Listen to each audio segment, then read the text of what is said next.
Dati hindi po siya makapagsalita, pero ngayon po, dahil sa laban, kasama ang bayan, nagkaroon siya ng lakas ng loob, na lumantad at tumaya ng kanyang buhay para isiwalat ang katotohanan sa likod ng karahasan na ginagawa ng CBB, LBN, LBF! Ginagawa po siya sa patuloy na ginagawang kabutihan ng ating programa. Kung alam lang po ninyo na milyon-milyong mga Pilipino ang namumulat sa kasinungalingan na ginagawa ng CBB, LBF, at isa lang po, si Peter Mungkok. At ngayon po ay tayo po ay papalag. Dahil kasama po natin ngayong gabi at magbibigay din na kanyang saloobin sa kasalukuyang pamahalaan. Mga kababayan, makakasama po natin ngayong gabi ang dating Presidential Communications Secretary ng kasalukuyang administrasyon. Walang iba kundi ang puting kaibigan ng SMNI, si Attorney Trixie Angeles.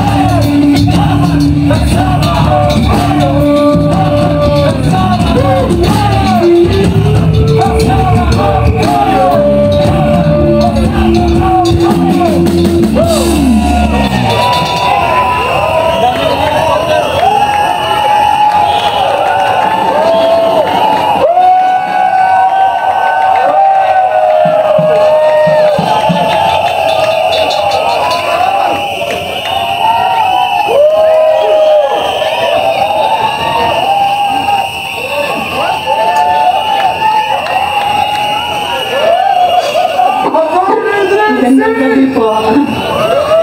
Magandang gabi po sa inyong lahat.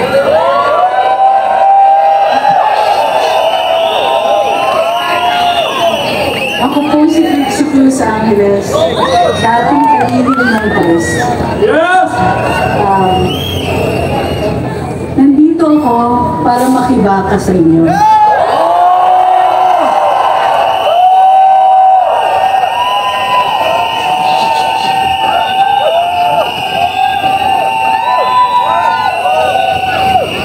Dahil naiintindihan ko kung ano ang ibig sabihin at ang pakiramdam na biktima ng sariling gobyerno.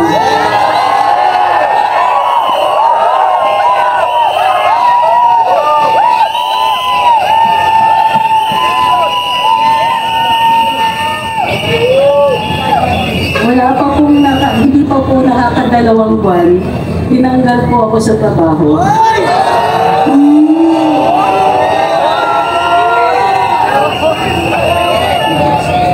Wala naman akong ginawa.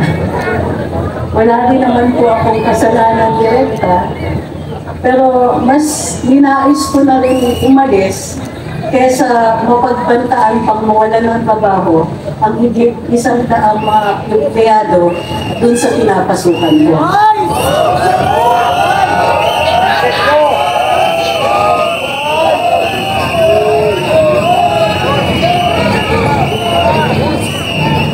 Pupunta tayo sa eleksyon para mamili ng pinuno. Hindi natin inaasahan kapag ang pinuno na yon o ang pamunuan, sila mismo ang gagamit ng dahas sa sariling tao. Sila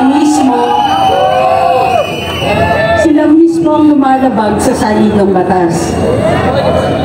Sa dami ng problema ng bayan, pagkain, tubig, kuryente, transportation, internet, trabaho, edukasyon, kulang ang pondo.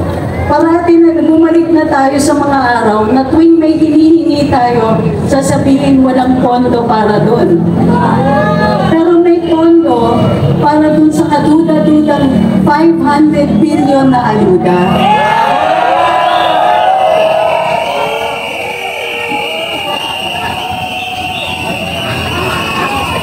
At tila may pondo para sa charter change. Problema, mahal ang pagkain. Nagmahal ang tubig. Nagmahal ang kuryente. Ang mahal ng transportation cost. Ang reseta nila sa atin, charter change at term extension. Bagong Pilipinas, mahal ang bigas! Bagong Pilipinas, mahal ang bigas! Bagong Pilipinas, mahal ang bigas! Bagong Pilipinas, mahal ang bigas! Bagong Pilipinas, mahal ang bigas! Bagong Pilipinas, mahal ang bigas! Bagong Pilipinas, mahal ang bigas! Problema natin, mga basic, mga kailangan natin para lang mabuhay. Ang piniproblema ng pamunuan, yung mga taong nagkakriticize sa kanila. Ang pinoproblema nila, paano sila tatagal sa pwesto? Wala. Ang pinoproblema nila, paano pa makakuha ng mas maraming pera? Hirap na po ang taong bayan.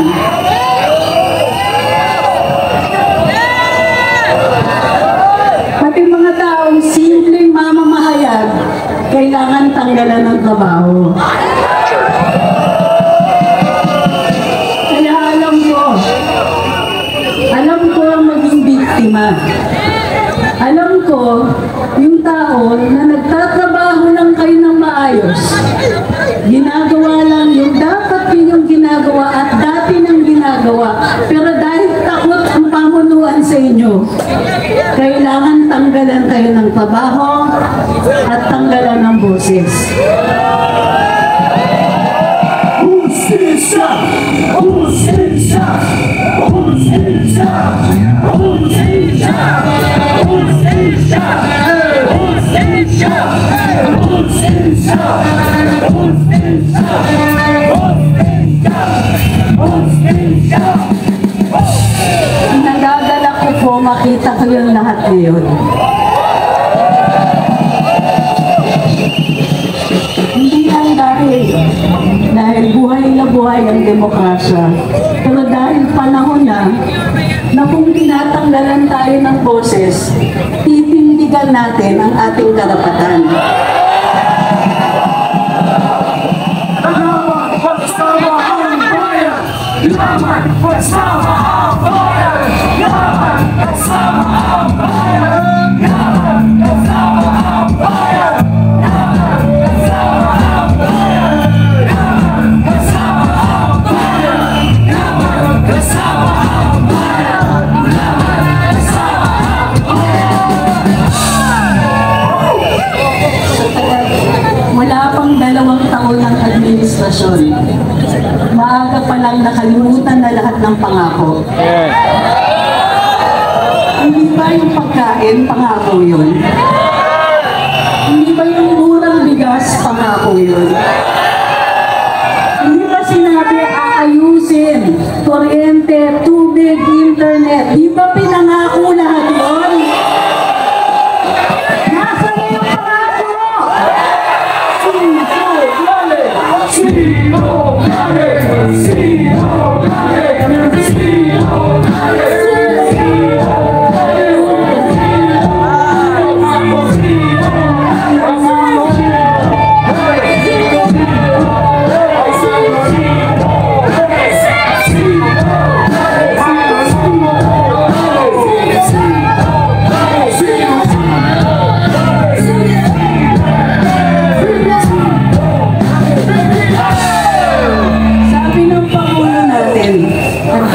naaalala ko.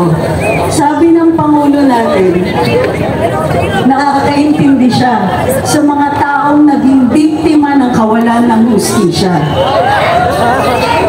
Yung dating biktima, nang bibiktima na ngayon.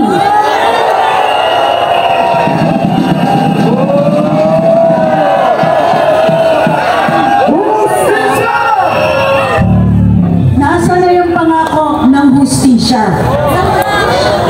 Justicia! Justicia! Justicia!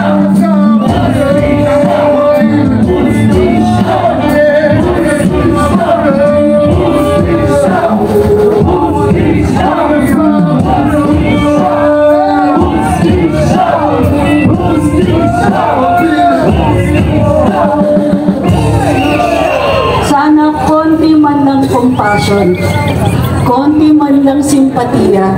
Marami sa atin naghihirap. Maraming naghahanap ng murang bigas. Maraming hindi na kaya bayaran yung kuryente at tubig.